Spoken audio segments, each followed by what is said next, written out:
International School ရဲ့စက်ထမအကြိမ်မြောက် International GCSE စုချီးမြှင့်ခြင်းအခမ်းအနားစတင်ဖွင့်လှစ်ကြောင်းကြေညာအပ်ပါတယ်ရှင်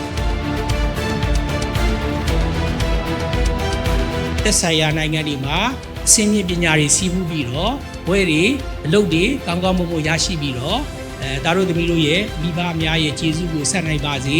ဒါတို့သမီးတို့ရဲ့နိုင်ငံရဲ့ဂုဏ်ကိုဆောင်နိုင်တဲ့မောင်တို့မယ်တို့ဖြစ်ကြပါစေလို့ဆုတောင်းပြီးညီကုန်းချုပ်ပါတယ်